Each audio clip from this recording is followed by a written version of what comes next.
আসসালামু আলাইকুম। বাংলাদেশের যে অস্থিতিশীল পরিবেশ পরিস্থিতি ছিল চলছে, তা এখনো বর্তমান এবং বাংলাদেশের বিপরীতে যে প্রতি বিপ্লব বা এই ধরনের যে কথা শোনা যাচ্ছে এবং যে ষড়যন্ত্র চলছে সেটা চলছে।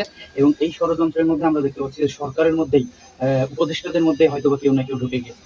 আমরা দেখেছি বিভিন্ন কথা বলার কারণে, বিশেষ করে আওয়ামী লীগকে ফেরত আসা বা তাদের দল গোছানো ওর কথা বলার জন্য আমাদের যে ব্রিগেডিয়ার সাখাওয়াত হোসেন স্বরাষ্ট্র উপদেষ্টা ছিলেন, ওনাকে সরে যেতে হয়েছে। কিন্তু আমরা আমাদের বর্তমান যে সমাজ কল্যাণ উপদেষ্টা এস মুর্শিদ, তিনি দেশ বিরোধী সমাজ বিরোধী এসব কার্যক্রমের সঙ্গে যারা জড়িত হচ্ছে তাদেরকে সহযোগিতা করে তাদের পাশে গিয়ে দাঁড়াচ্ছেন, তাদের পাশে গিয়ে কথা বলছেন। এটা আমরা দেখছি কিভাবে যে ভারতের কলকাতাতে যে একটা ধর্ষণের ঘটনা ঘটেছে, সেই ধর্ষণের বিপরীতে বাংলাদেশেও মানুষ, অনেক মহিলারা, অনেকজন প্রতিবাদ স্বরূপ, তাদের সংহতি স্বরূপ পথে নেমেছেন। এবং পথে নেমে তারা যেটা করছেন সেটা হচ্ছে যে বাংলাদেশের মানুষ, মানে তারা এমন ভাবে আন্দোলনটা করছেন যে বাংলাদেশের মানুষই হয়তো অত্যাচারিত হচ্ছে, বাংলাদেশে হয়তো ধর্ষণের ঘটনা ইমিডিয়েট ঘটেছে এবং তারা দেশের বিরোধী, সমাজের বিরোধী, সামাজিক মূল্যবোধ বোধ বিরোধী এবং ধর্ম বিরোধী, যে কোনো ধর্মের ধর্মীয় মূল্যবোধ বিরোধী যে দাবিগুলো সেগুলো করছেন। এবং এই দাবি করতে বলেছেন কে? আমাদের খোদ স্বরাষ্ট্র উপদেষ্টা জনাব এস মুর্শিদ। তিনি বলছেন যে তোমরা তোমাদের দাবি দাও। এবং আমাদের একজন দেখলাম যে জগন্নাথ বিশ্ববিদ্যালয়ের এক শিক্ষিকা, যিনি একসময় হোচিমিন যে কি বলে, হোচিমিনকে আমরা সবাই চিনি যে থার্ড থার্ড থার্ড জেন্ডার হিসেবে বা সমকামী হিসেবে তাদেরকে আমরা চিনি, যে এক জেন্ডার হয়ে সে আরেক জেন্ডার হিসেবে নিজেকে পরিচিতি দিচ্ছে। তো এইটা করতে গিয়ে তারা বিভিন্ন দাবি তুলেছে। কয়েকটা দাবি আমি আপনাদেরকে, যেগুলো আসলেই কনফ্লিক্টিং, সেগুলো জাস্ট মেনশন করি, তাহলে বুঝতে সুবিধা হবে। যেমন তারা তাদের যে দাবি, প্রথম দুইটা তো বলেছে যে বিভিন্ন যারা বাংলাদেশে ইতিপূর্বে ধর্ষণ হয়েছে, ধর্ষণের শিকার হয়েছে, মুনিয়া বা তনু, এরা যারা রয়েছে তাদের ব্যাপারে বলেছে। এবং তারা পরবর্তীতে এসে ৩ নম্বর পয়েন্টে তারা শুরু করছে যে ধর্ম, বর্ণ, গোত্র সবকিছুর ঊর্ধ্বে গিয়ে প্রতিটি লিঙ্গের মানুষের সম্পত্তিতে সমান অধিকার দেওয়া। যেখানে প্রথমে ধর্ম, তারপরে বর্ণ, তারপরে গোত্র, এবং এরপরে গিয়ে তারা লিঙ্গের কথা বলছে, এবং তারপরে মানুষের সম্পত্তিতে সমান সমান ভাগ করছে। তো ধর্ম প্রথমে আসে, প্রত্যেকটা ধর্মের আলাদা আলাদা সিস্টেম। হিন্দু ধর্মে মেয়েরা কোনো ধর্মের সম্পত্তিতে কোনো ইয়ে পায় না। তারপরে হচ্ছে মুসলমান ধর্মে তাদের নিজস্ব ধর্মীয় একটা বিধান রয়েছে।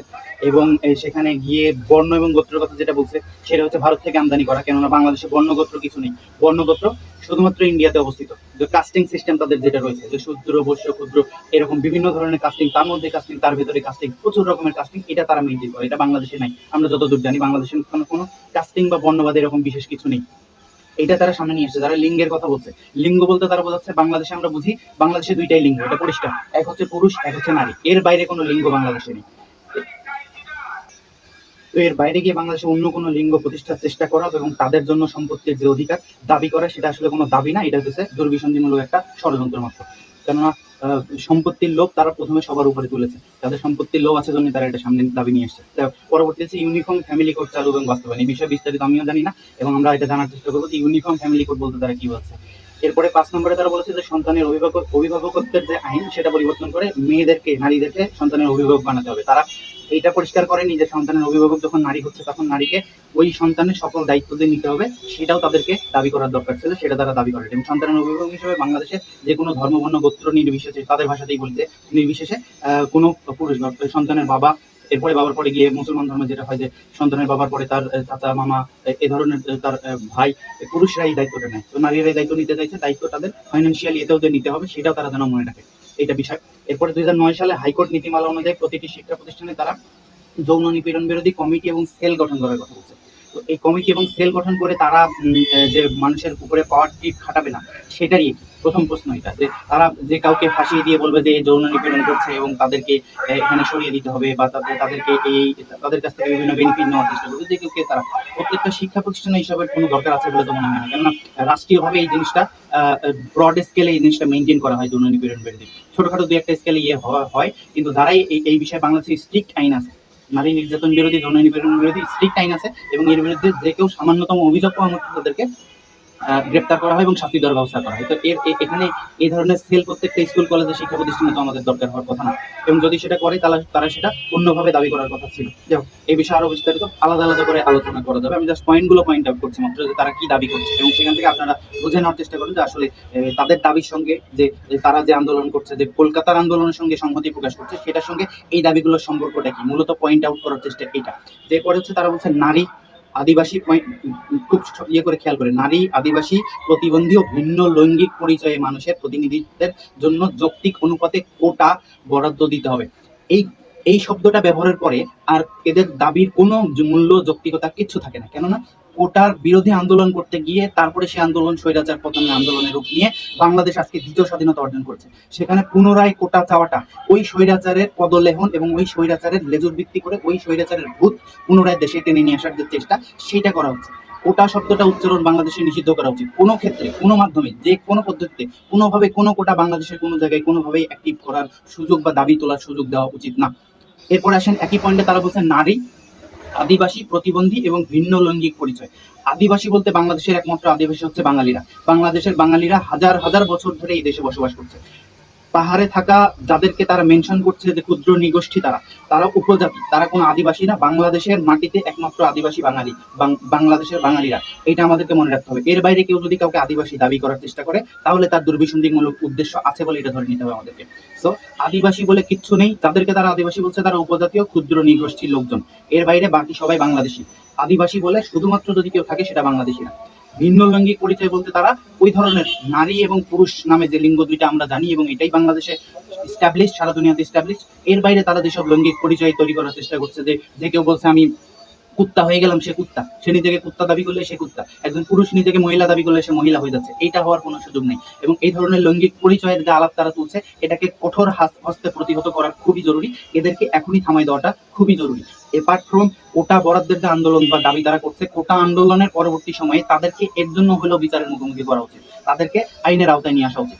এরপর আসেন তারা পরবর্তীতে বলছে যে 1860 সালে গর্ভপাত আইন বাতিল করতে হবে এবং নারীকে গর্ভপাতের পূর্ণ স্বাধীনতা দিতে হবে। নারীদের এবং তাদের দাবির এটার অর্থ হচ্ছে যে নারীরা যেখানে গিয়ে ব্যভিচার করে বেড়াবে, যা মন চাই করে বেড়াবে, পেট লেগে গেলে তখন তারা ইচ্ছামতো গর্ভপাত করার জন্য সুযোগ পায় এবং পরবর্তীতে আবার পুনরায় তারা সেই ব্যভিচারে আবার লিপ্ত হতে পারে, সেটার ব্যবস্থা তারা এখানে চাইছে। সেটা বাংলাদেশের সামাজিক কাঠামোতে, ধর্মীয় কথা তো বাদই দেন, সামাজিক কাঠামোতেও এটা কোনোভাবেই স্বীকৃত হওয়ার কোনো সুযোগ এখন অব্দি নেই। আমরা সামাজিকভাবে ওই ধরনের না, উলঙ্গপনায় আমরা বিশ্বাস করি না, বেহায়াপনায় আমরা বিশ্বাস করি না এখন অব্দি। তো আমাদের এই ধরনের দাবি এই দেশে করাটা, তাও সেটা কলকাতা কেন্দ্রিক আন্দোলনকে সমর্থন করতে গিয়ে, আমরা এটা কোনোভাবেই হইতে দিতে পারি না বাংলাদেশের মাটিতে। এরপর আসেন তারা বলতেছে যে নারী এবং লিঙ্গ বৈচিত্র্যের মানুষদের সমান কর্মসংস্থানের সুযোগ দিতে হবে এবং নিরাপদ কর্মসংস্থান নিশ্চিত করতে হবে। একই কথা কোটা, কোটা বিরোধী আন্দোলন করে যে দেশ স্বাধীন হলো, সেখানে তারা স্বাধীনভাবে যে একটা আরেকজনের আন্দোলনে মানে সাপোর্ট করে রাস্তায় নামতে পারছে, এটাই তো অনেক কথা। এখানে তারা পুনরায় কোটা দাবি করা এবং দুইবার একই ক্লজে দুইটা পয়েন্ট তারা উল্লেখ করছে যে কোটা দাবি করছে। This is totally not acceptable. কোনোভাবে এটা অ্যাকসেপ্টেবল হতে পারে না। এদের বিরুদ্ধে সবার ভয়েস রেইজ করা উচিত। এখানে আসেন এর পরবর্তীতে তারা বলছে যে প্রতিটা ভিন্ন লৈঙ্গিক পরিচয়ের স্বীকৃতি দিতে হবে।